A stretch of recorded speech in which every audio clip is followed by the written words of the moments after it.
दोस्तों, यज्ञ investment academy में आपका बहुत बहुत स्वागत है। आशा करती हूँ आपकी होली अच्छी रही होगी। वीडियो की शुरुआत करने से पहले आपको बता दूं कि 25 मार्च को हम दिल्ली आ रहे हैं हमारे फाइनेंशियल फ्रीडम मास्टर क्लास को लेकर। तो यदि आप इंटरेस्टेड हैं तो इस सेशन की रजिस्ट्रेशन लिंक इस वीडियो के डिस्क्रिप्शन बॉक्स में दी हुई है। रेड ये प्रोमो कोड फिलहाल एक्टिव है, जिसे यूज कर आप हमारे मॉडल पोर्टफोलियोज और दूसरे फाइनेंशियल प्रोडक्ट्स पर 50% तक का डिस्काउंट प्राप्त कर सकते हैं।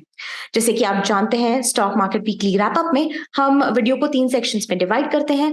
वर्ल्ड इकोनॉमी, इंडियन इकोनॉमी और स्टॉक स्पेसिफिक न्यूज। इन तीनों सेक्शंस में जो भी मेजर न्यूज रही इस वीक में उसको यहाँ पर कवर करेंगे। तो आइए वीडियो की शुरुआत करते हैं। वर्ल्ड इकोनॉमी में फर्स्ट न्यूज है चाइना को लेकर, तो 2-3 न्यूज है, इसको यहाँ पर कवर करेंगे। फर्स्ट न्यूज ये है कि चाइना ने जो अपना ग्रोथ टारगेट है 2023 के लिए ये 5% पर सेट किया है। ये पिछले 25 सालों में यदि हम कोविड ईयर्स को निकाल दें तो सबसे लोएस्ट टारगेट है। इसका मतलब ये है कि चाइना स्लो डाउन एक्सपेक्ट कर रही है। दुनिया की सेकेंड लार्जेस्ट इकोनॉमी जब स्लो डाउन एक्सपेक्ट कर रही है, इसका मतलब ये है कि ग्लोबली स्लो डाउन देखा जा सकता है। तो जैसे कि हम जानते हैं, वर्ल्ड ट्रेड में चाइना का काफी शेयर है, 40% शेयर है। तो यहाँ पर इनके जो ट्रेड फिगर्स है वहां पर इम्पैक्ट हुआ है। जनवरी और फरवरी की अगर फिगर्स की बात करते हैं तो एक्सपोर्ट 6.8% से नीचे आए हैं। दिसंबर में ये फिगर और भी ज्यादा था, 10.1% से नीचे आए थे ये फिगर्स। इंपोर्ट्स की बात करते हैं तो 10.2% से इंपोर्ट्स नीचे आए हैं। यदि सिर्फ यूएस की बात करते हैं तो लगभग 21.8% से जो इनके एक्सपोर्ट्स हैं जो यूएस जाते हैं वो कम यहाँ पर हुए हैं। तो जो इंटरेस्ट रेट्स को लेकर जो सिचुएशन है यूरोप में और यूएस में, इसकी वजह से ये स्लो डाउन्स देखे गए हैं। जब हम चाइना की बात कर रहे हैं, अगली न्यूज ये है कि जो चाइना ने डिफेंस बजट है वो अपना 7.2% से बढ़ाया है। चाइना का जो डिफेंस बजट है वो इंडिया के 3 टाइम्स है और जो यूएस का बजट है वो चाइना के 3 टाइम्स है। रशिया और यूक्रेन के कॉन्फ्लिक्ट के बाद हमने जो देखा है कि ग्लोबली थोड़े टेंशन का माहौल है और इसी के चलते काफी सारी कंट्रीज ने अपना डिफेंस बजट यहाँ पर बढ़ाया है। इंडिया ने 13% से अपना डिफेंस बजट बढ़ाया है, चाइना में जैसे हमने बात की 7.2% से, और जापान ने लगभग 26% से अपना डिफेंस बजट बढ़ाया है। अगली न्यूज है यूरोपियन सेंट्रल बैंक को लेकर। तो क्रिस्टीना लगार्ड का ये कहना है कि मार्च में 0.5% से इंटरेस्ट रेट बढ़ाए जा सकते हैं। तो यहाँ पर जो फिलहाल इन्फ्लेशन है वो 8% है। इनका जो टारगेट इन्फ्लेशन रेट है वो है 2%। तो 4 टाइम्स यहाँ पर इन्फ्लेशन ज्यादा है और इसी को कंट्रोल करने के लिए ये ज्यादा इंटरेस्ट रेट हाइक्स यहाँ पर ली जा सकती हैं। इंटरेस्ट रेट का हाइक डेफिनेटली इम्पैक्ट करेगा ग्रोथ को, और भले यूएस में शायद हमें रिसेशन ना देखना पड़े, मगर यूरोप के जो फिगर्स है वो दर्शाते हैं कि यहाँ पे रिसेशन एक रियलिटी फॉर सम टाइम हो सकती है। अगली न्यूज है यूएस को लेकर। तो मिस्टर जेरोम पॉवेल का ये कहना था कि वीक की स्टार्टिंग में उन्होंने कहा कि जो इंटरेस्ट रेट्स हैं वो हायर लेवल पर हो सकते हैं, ज्यादा मात्रा में ये रेट्स हाइक किए जा सकते हैं, मगर ये सारी चीजें डेटा ड्रिवन होगी। बाय थर्सडे जॉब्स का डेटा सामने आया तो वहां पर ज्यादा जॉबलेस क्लेम्स थे, 2.11 लाख जॉबलेस क्लेम्स थे। इसका अर्थ ये है कि जो पहले इन्होंने स्टेप्स लिए थे उसी की वजह से ये जो जॉबलेसनेस है वो बढ़ा है। तो जब इंटरेस्ट रेट हाइक होती है, it's not a good sign for equity markets across the world. इसका अर्थ ये है कि डेट में पैसा जनरली इन्वेस्टर्स डालेंगे यूएस मार्केट में, ग्लोबली इक्विटी मार्केट्स में फ्लो कम रहेगा। तो आइए इंडियन इकोनॉमी की ओर बढ़ते हैं। तो पहली न्यूज है यील्ड कर्व को लेकर। तो for a brief time India में मई 2015 के बाद ये यील्ड कर्व देखा गया। Yield curve, inverted yield curve क्या होता है, जहां पर आपके जो शॉर्ट टर्म गवर्नमेंट बॉन्ड्स हैं वो ज्यादा पे करते हैं कंपेयर टू योर ओल्डर यानी लॉन्ग टर्म बॉन्ड्स। जनरली आप जब डेट में लॉन्ग टर्म के लिए इन्वेस्टेड रहते हैं, यू टेकिंग अ हायर बेट, यहाँ पे आपका रिवॉर्ड ज्यादा होना चाहिए। मगर जब इन्वर्टेड यील्ड कर्व सिचुएशन होती है तो शॉर्ट टर्म जो बॉन्ड्स हैं वो ज्यादा पे करते हैं in comparison to long term bonds. और ये ब्रीफ टाइम के लिए इंडिया में मई 2015 के बाद देखा गया। और अगर हम यूएस की बात करते हैं तो काफी प्रॉपर यहाँ पे इन्वर्टेड यील्ड कर्व दिखाई दे रहा है, जहां पर जो 2 साल के गवर्नमेंट बॉन्ड्स हैं और 10 साल के जो गवर्नमेंट बॉन्ड्स हैं उसमें लगभग 1% यानी 100 बेसिस पॉइंट्स का डिफरेंस है। अगली न्यूज है कोस्टल शिपिंग ऑफ कोल को लेकर तो जो गवर्नमेंट ऑफ इंडिया है वो टेलीस्कोपिक रेट्स यहाँ पर इंट्रोड्यूस करना चाहती है। टेलीस्कोपिक रेट्स वो होते हैं जहां पर अभी फिलहाल क्या हो रहा है कि जो कोल पोर्ट तक ट्रांसपोर्ट होता है और डेस्टिनेशन पोर्ट से पावर हाउस तक इसको दो सेपरेट कंसाइनमेंट्स के रूप में देखा जाता है, मगर गवर्नमेंट चाहती है कि इसको एक कंसाइनमेंट के रूप में देखा जाए, जिसकी वजह से जो इफेक्टिव कॉस्ट है वो जिनको ट्रांसपोर्ट की जरूरत है कंपनीज को, इसका कॉस्ट कंपनीज के लिए नीचे आ जाएगा। तो टेलीस्कोपिक रेट्स को लेकर काफी रेजिस्टेंस है रेलवे मिनिस्ट्री की ओर से, क्योंकि जो 50% रेवेन्यू है वो कोल ट्रांसपोर्टेशन से आता है। कोल ट्रांसपोर्टेशन ब्रेड एंड बटर है रेलवेज का, तो अगर ये रेट्स इंप्लीमेंट होते हैं तो 50% ऑफ रेवेन्यू इम्पैक्ट होगा यहाँ पर। जब हम कोल की बात कर रहे हैं तो हमने देखा है कि पावर जनरेशन के मामले में गवर्नमेंट काफी प्रोएक्टिव स्टेप्स ले रही है, और लास्ट ईयर हमने देखा था कि पावर शॉर्टेजेस थे, कोल को हायर प्राइसेस पर खरीदना पड़ा था पावर जनरेशन के लिए। तो इसी को देखते काफी सारे जो प्रोएक्टिव स्टेप्स है वो गवर्नमेंट ने ऑलरेडी लिए हुए हैं। और और एक न्यूज उससे रिलेटेड ये भी है कि जो पावर प्राइस है उस पर जो अपर कैप है उसको गवर्नमेंट बढ़ाना चाहती है। तो इसका मतलब ये है कि जो भी स्टेट्स को हायर पावर की जरूरत है उन्हें वो मिलेगा, मगर हायर प्राइसेस पर। अगली न्यूज है जीडीपी को लेकर। तो फोर्थ क्वार्टर में जो जीडीपी ग्रोथ है वो कहा जा रहा है कि 4% होगा। Q1 में ये ग्रोथ 13.2% थी, Q2 में 6.3%, Q3 में 4.4%। और ऐसा लग रहा था कि जो हमारा फिस्कल टारगेट है 7% ग्रोथ का वो इम्पैक्ट नहीं होगा, मगर यदि Q4 में ये फिगर 5.1% टच नहीं करता तो ये 7% का जो फिस्कल टारगेट है वो शायद अचीव ना हो पाए। मगर ये सारे सिर्फ प्रिडिक्शंस है। होपफुली जो Q4 के जो फिगर्स है वो अच्छे सामने आए और 7% का जो हमारा टारगेट है वो हम अचीव कर पाए। अगली न्यूज है इंडियन अनएम्प्लॉयमेंट को लेकर। तो जनवरी में 3.1 करोड़ लोग अनएम्प्लॉयड थे और फरवरी में ये फिगर 3.3 करोड़ था, यानी 7.45%। तो जो केपेक्स बजट में अनाउंस हुआ है इसकी वजह से काफी जॉब जनरेशन होगा। प्रधानमंत्री जी का ये भी कहना है कि पब्लिक जो इन्वेस्टमेंट है सिर्फ उससे कुछ नहीं होगा, अगर ग्रोथ में पेस लाना है, अच्छे एम्प्लॉयमेंट फिगर्स यहाँ पर हमें चाहिए तो public private partnership equally important है। यहाँ पर पब्लिक प्राइवेट केपेक्स में काफी डिफरेंस है, तो ये प्राइवेट प्लेयर्स को अर्ज करना चाह रहे हैं कि केपेक्स उनकी साइड से भी बढ़ाया जाए। उनको इस अपॉर्चुनिटी को छोड़ना नहीं चाहिए। गवर्नमेंट जो पुश दे रही है उसे डेफिनेटली यूटिलाइज करना चाहिए, ऐसा माननीय प्रधानमंत्री जी का कहना है। अब चलेंगे स्टॉक स्पेसिफिक न्यूज की तरफ। फर्स्ट न्यूज है आत्मनिर्भर भारत को लेकर। तो 7,000 करोड़ के पीएलआई स्कीम्स लेकर आना चाह रहे हैं टॉयज और बाइसिकल कंपोनेंट्स पर। तो हमारी काफी सारी डिपेंडेंसी है चाइना को लेकर टॉयज के मामले में, तो यहाँ पर टॉयज और बाइसिकल कंपोनेंट्स को पुश देने के लिए यहाँ पर ये स्कीम इंट्रोड्यूस की जा रही है। तो लगभग 3,500 करोड़ टॉयज के लिए और 3,500 करोड़ बाइसिकल कंपोनेंट्स के लिए यहाँ पर पीएलआई स्कीम के द्वारा बूस्ट देना गवर्नमेंट चाह रही है।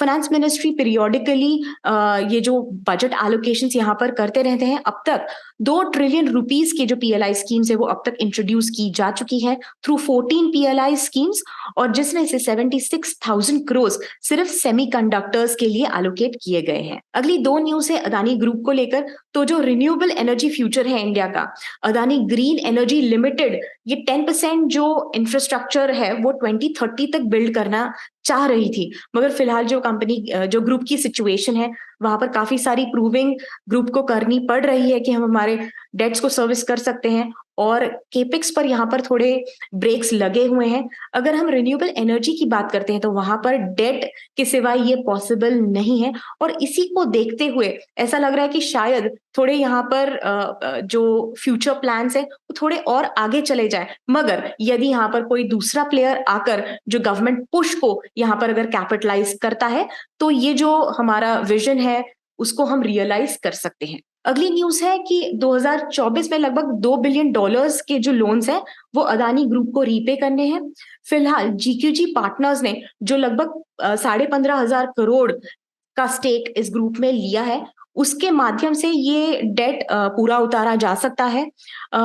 It is a good move from the company side कि अपनी कमिटमेंट दिखा रही है, अपना डेट सर्विस यहाँ पर कर सकती है। अगली न्यूज है मेटा प्लेटफॉर्म्स को लेकर। तो नवंबर में हमने देखा था कि लगभग 13% से इन्होंने अपनी जो वर्कफोर्स है वो कम की थी, लगभग 11,000 एम्प्लॉइज को निकाला था। तो एक फ्रेश राउंड ऑफ ले हो सकते हैं, ऐसा माना जा रहा है। इन्होंने कहा था कि ये एक फ्लैट ऑर्गेनाइजेशन बनाना चाहते हैं और इसी वजह से जो मैनेजरियल रोल्स है वहां पर ये बाय आउट पैकेजेस ऑफर कर रहे थे। कई कई जगह पर जहां पर इनको लग रहा था कि पूरी की पूरी टीम की जरूरत नहीं है, वहां पर पूरी टीम्स भी निकाली गई थी। कंपनी ने अपने जो एड रेवेन्यू में काफी स्लो डाउन देखा है और जो इनका फिलहाल फोकस है वो मेटावर्स पर है। अगली न्यूज है वेदांता को लेकर। तो लगभग 6% का स्टेक ये एडिशनली हिंदुस्तान जिंक लिमिटेड में बाय करना चाहते हैं फॉर 8,000 करोड़ रुपीस। तो फिलहाल 65% का इनका स्टेक है हिंदुस्तान जिंक लिमिटेड में। गवर्नमेंट का लगभग 30% यहाँ पर स्टेक है। कुछ दिनों पहले हमने देखा था कि वेदांता एक अपनी यूनिट को हिंदुस्तान जिंक लिमिटेड को बेचना चाह रही थी और इसके द्वारा खुद का अपना थोड़ा डेट कम करना चाह रही थी। गवर्नमेंट के जो कुछ एम्प्लॉयज इनके बोर्ड पर हैं, इन्होंने इस मूव को अपोज किया था। उनका ये मानना था कि ये जो डील पर जो वैल्यूएशंस पर ये अराइव हुए हैं, इसके बारे में कोई क्लैरिटी नहीं थी। ये जो यूनिट बाय करेंगे इससे वैल्यू ऐड होगा या नहीं हिंदुस्तान जिंक लिमिटेड के लिए, इसके मामले में भी कोई क्लैरिटी नहीं थी और इसी वजह से गवर्नमेंट ने इस मूव को अपोज किया था। मगर यदि अब वेदांता 6% यहाँ पर स्टेक बाय करता है तो यहाँ पर गवर्नमेंट परमिशंस की जरूरत उन्हें अब नहीं पड़ेगी। गवर्नमेंट अपना 20,000 करोड़ तक का जो स्टेक है हिंदुस्तान जिंक लिमिटेड में उसमें कम करना चाह रही है। अपना जो रिवाइज्ड डिसइन्वेस्टमेंट टारगेट है गवर्नमेंट का वो है 50,000 करोड़, तो उसमें से 20,000 करोड़ इस स्टेक सेल से पूरे हो सकते हैं। अगली न्यूज है जियो को लेकर। तो जियो रैडिसिस मिमोसा एक कंपनी है यूएस में, उसमें $60 मिलियन इन्वेस्ट कर उसे खरीदना चाह रही है। मिमोसा उनको हेल्प करेगी अपनी 5G कैपेबिलिटीज बढ़ाने के लिए और ब्रॉडबैंड सर्विसेज में भी काफी इंप्रूवमेंट इसकी मदद से जियो कर सकता है। अगली न्यूज है मुद्रा लोन्स को लेकर। तो 50,000 से लेकर 10 लाख रुपए तक के ये अनबैक्ड लोन्स होते हैं और ये जो फिगर है ये इस साल 4 लाख करोड़ क्रॉस कर सकता है, ऐसा माना जा रहा है। तो लास्ट ईयर के कंपैरिजन में टोटल नंबर ऑफ जो लोन्स है वो कम हुए हैं, मगर जो टिकट साइज है वो बड़ा है। मुद्रा लोन्स के द्वारा सेल्फ एम्प्लॉयड इंडिविजुअल्स को काफी बूस्ट मिलता है and a good news from that perspective. अगली न्यूज है गोल्ड ईटीएफ्स को लेकर। तो जहां पर दुनिया भर में 10th कंसेक्यूटिव मंथ के लिए गोल्ड को बेचा गया, डेट में पैसा इन्वेस्ट किया गया क्योंकि इंटरेस्ट रेट्स हायर है, वहां पर रिटर्न ज्यादा है। वहीं इंडिया एक एक्सेप्शन था जहां पर $30 मिलियन का इन्फ्यूजन फरवरी मंथ में गोल्ड ईटीएफ्स में देखा गया।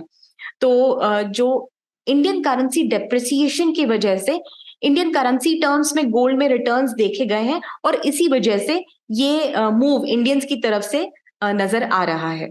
अगली न्यूज है एचयूएल को लेकर। तो हमेशा अपनी कंपटीशन से आगे होते हैं। यहाँ पर ये अपने जो नैनो फैक्ट्रीज है उसको एक्सपैंड करना चाह रहे हैं।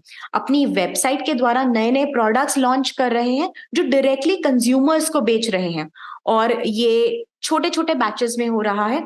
और ये जो बैच साइज है जनरली 50 to 100 kgs का बैच साइज निकाला जा रहा है। यहाँ पर ऑलरेडी 1 से 2 फैक्ट्रीज इनकी है और ये और भी इन फैक्ट्रीज को बढ़ाना चाहते हैं। जो रेगुलर इनका बैच साइज होता है वो 10,000 kgs का बैच साइज होता है और नैनो के केस में 50 to 100 kgs का ये बैच साइज रहेगा। अगली न्यूज है लाइफ इंश्योरेंस को लेकर। तो जो न्यू प्रीमियम बिजनेस है वो लगभग 17% से नीचे आया है। प्राइवेट प्लेयर्स के मामले में ये ऊपर गया है, मगर एलआईसी के मामले में ये 32% से नीचे आया है और ओवरऑल ये जो फिगर है वो 17% डाउन अभी फिलहाल नजर आ रहा है। बजट के चलते जो भी लाइफ इंश्योरेंस को लेकर अनाउंसमेंट्स हुई थी उसी का यहाँ पर इम्पैक्ट देखा गया है। अगली न्यूज है लेंसकार्ट को लेकर। तो जो अबू धाबी इन्वेस्टमेंट अथॉरिटी है वो लगभग $500 मिलियन लेंसकार्ट में इन्वेस्ट करना चाह रहे हैं, जिसकी वजह से जो लेंसकार्ट का वैल्यूएशन होगा वो है $4 बिलियन। पीयूष बंसल जी का लास्ट जुलाई में ये कहना था कि कंपनी प्रॉफिटेबल है और आप इसका आईपीओ भी जल्द देख सकते हैं। अगली न्यूज है गोदरेज एग्रोवेट को लेकर। तो यहाँ पर आंध्र प्रदेश गवर्नमेंट के साथ इन्होंने एक पैक्ट साइन किया है जिसके द्वारा एडिबल ऑयल रिफाइनिंग प्लांट ये डालना चाह रहे हैं, जिससे 100 करोड़ की इन्वेस्टमेंट यहाँ पर होगी।